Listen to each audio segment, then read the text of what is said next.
And then the numbers even grow. COVID-19 will push as many as 150 million people into extreme poverty by 2021, said the World Bank. So that's even more than the 130 million predicted by the United Nations by the UN Food Program. These guys are saying, the World Bank is saying 150 million more people in extreme poverty by 2021. If we lock down our economy, then it hits our economy.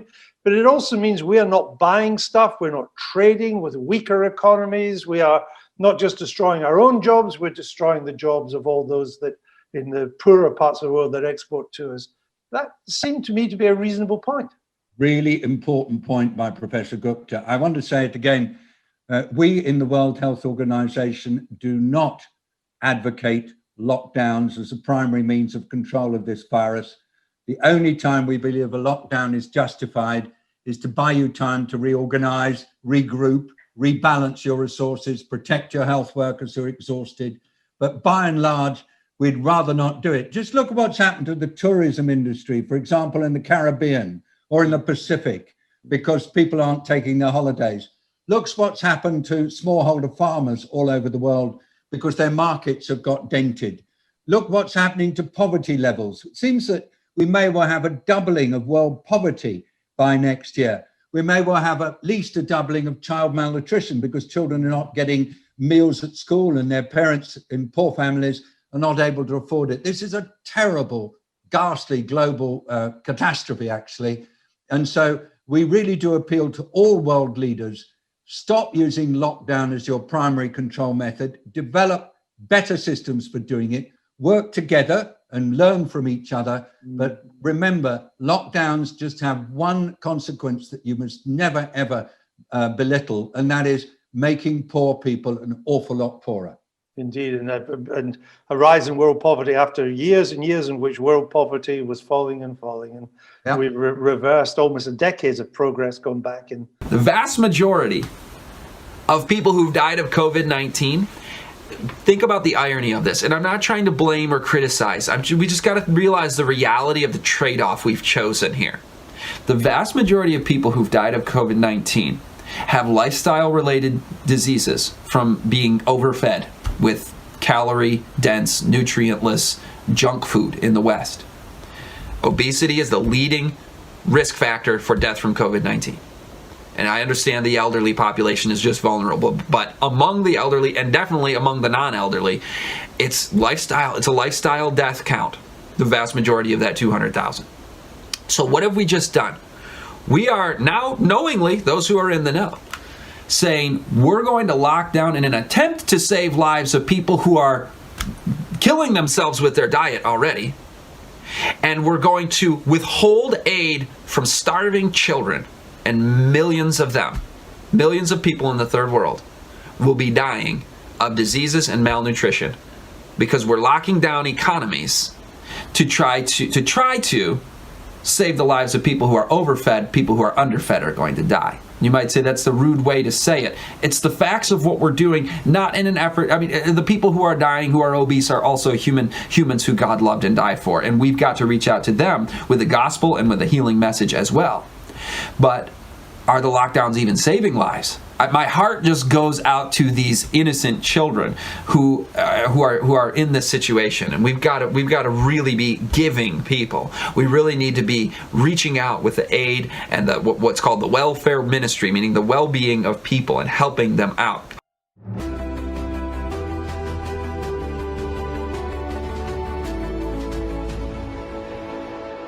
An accomplished physician, a scholar of public health, and a colleague of mine at the Hoover Institution, Scott Atlas, on what we've learned about the virus and why the time has come to end the lockdown. Welcome everyone to another special Plague Time edition of Uncommon Knowledge with Peter Robinson. Scott, welcome. Thanks for making the time. Yeah, happy to be here. Speaking in early March, Dr. Anthony Fauci, director of the National Institute of Allergy and Infectious Diseases, quote, "The flu has a mortality rate of 0.1%. This, the COVID-19 virus, this has a mortality rate of 10 times that," close quote. Dr. Atlas, was Dr. Fauci correct? Well, no, I mean, at the time, there was very little known, to be fair. The evidence that was leaking out really from China and through the WHO actually said that the fatality rate was 3.4%. And at that point in time, the fatality rate of that high, it's reasonable to say, hey, that's justifiable to lock down temporarily, because that would have been really catastrophic. And the models that were made at that time projected literally catastrophic losses, millions of people dying in the US, millions of people dying in the UK, for example. But of course, we've learned since then. So the answer is no. Okay, we will come to that. The costs of the lockdown. We've heard over and over and over again about the costs of the virus to us, but you have written lately about the cost of the lockdown. So let me ask you to take us through an article that you and your co-authors, John Burge, how's that pronounced?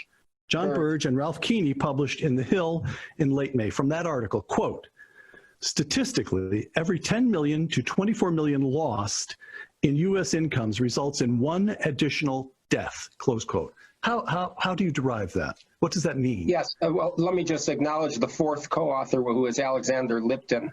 I'm sorry. But in any event, what's happened is when you look at this kind of number, someone might say, well, where'd you get that? Well, these are data, these are numbers that are pretty established in the economics literature, in actuarial tables, and in a variety of other publications that are published. We didn't do, I just want to clarify, we did not do any sort of model or complex hypothetical projection. We looked at established sort of retrospective data that has been done that is empirical, that correlates loss of economic productivity, unemployment, and similarly the healthcare losses that we went through. All right. And is this work that's been done? I'm familiar with work, this is your field, not mine. So when I say I'm familiar, I have a layman's sort of glancing familiarity with work that's been done on the so-called deaths of despair, particularly in Appalachia, opioid deaths that's related to unemployment. People lose their jobs, the income departs from a town or a region, and alcoholism goes up, opioid abuse goes up, death rates of all kinds go up. Is that's the work? Well, actually, or does it go even farther back than that? Well, it's partly that, but really most of the stuff that we included in the true healthcare losses were listed in that piece, which are very, very limited list of things. But you're right, the unemployment itself leads to worsening health and loss of lives and life years, which is exactly the way economists really have to classify things. It's the life years, the decreased life expectancy per se. It's not just direct healthcare. Somebody who dies at the age of 20 has lost more, according to the economists' calculations, than someone who dies at the age of 90. That's lost more life years. Correct. Is that correct? All right. That's exactly right. And that's a very important part of this to understand. Right. Again, I'm quoting from that article. In addition to lives lost because of lost income, lives also are lost due to delayed or foregone health care. Explain that, Scott. Sure. And this is one of the really horrifying but underemphasized truths of the cost of the lockdown. As we said in the article, for instance, 650,000 Americans have cancer and undergo chemotherapy right now, currently. Half of them stop getting their chemotherapy. And that's just not, that's actually happened in the U.S. during this so-called lockdown. Because they're scared of going into the hospital that they might get the COVID, or because the hospitals have shut down, or some combination of all of this? Exactly, and this is a good question. There are two reasons. One is, in the beginning, the hospitals, because of anticipated overcrowding, decided we're going to stop quote-unquote non-essential procedures. And what that meant was not what a layman would understand off at a glance, which would be, oh, that's cosmetic surgery, that's these little, okay, you know, I mean, we're going to get we can live without that. We can live without that. But the reality is non-essential procedures meant everything that was non-emergent. And so that means literally thousands of biopsies per week of potential cancers were not done. All scheduled hip replacements, knee replacements were not done. And all kinds of other things, including, for instance, we have something like, I forget the number of total number of cancer screenings, but 2/3 to 3/4 of cancer screenings were not done. May I make a little confession? I got an email from a medical facility that you and I both know, and where I go, and it said, "You're due for a colonoscopy." I'm not especially happy to undergo a colonoscopy at any point, but I thought to myself, you know what? Just at this moment, I think I'll skip it. That's the kind of thing you're talking about. That's happening across the country. And the second part is what you had alluded to, which is the fear, because it turned out that even emergency care was not getting done. 40% of people who had an acute stroke, you basically have 0 to 6 hours from your symptoms to get into the hospital to get treated. Those 40% of them did not call the ambulance. That's out of fear. Same thing with heart attacks. 50% of people with heart attacks did not call the ambulance. So we have so-called deaths of despair, the horrible things that happen when people lose their jobs or income just generally drops. We also have all kinds of medical procedures that ought to happen that are not happening.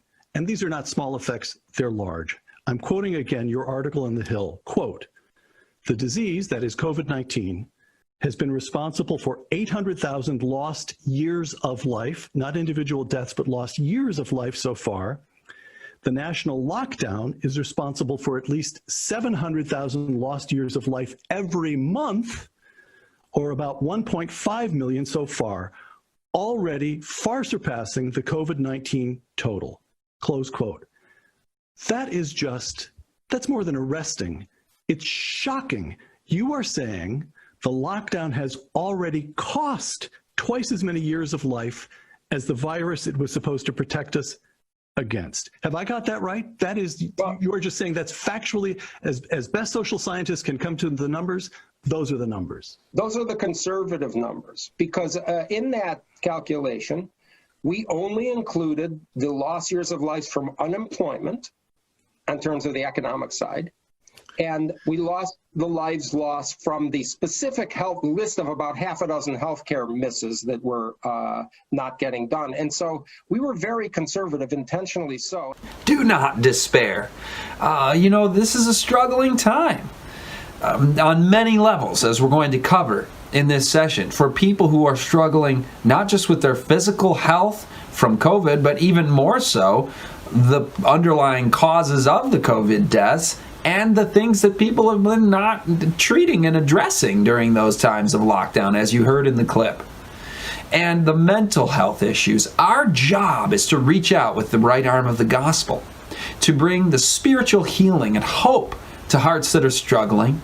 And as you're going to see, the economic despair and the drug abuse and everything, we're going to cover a lot of that data. These guys have just given us a little introduction into what we're covering in this session. But let us always remember as we travel through this information that it represents a society that needs the gospel, needs Christ. And also let it be a lesson for us in how we react or overreact in irrational, imbalanced ways without looking at cost-benefit, looking only at one hype, danger, and fear, and not all the other potential problems that are caused by the reaction and the solution itself, where the solution is worse than the disease. But it's interesting to me that they don't put that number right there on the news every night, right? We should have the death count due to lockdown in addition to the death count supposedly due to coronavirus. By the way, we've got 3 times higher anxiety rates in mental health studies. People are reporting anxiety at 3-fold the rate that they were last year. And that last year was double versus what it was 10 years before among young adults and teens because of media use. So it was already high because of social media and so much emotional and social dysfunction. But now because of the nonstop fear-mongering, you have 1/3 of Americans now show signs of clinical anxiety or depression.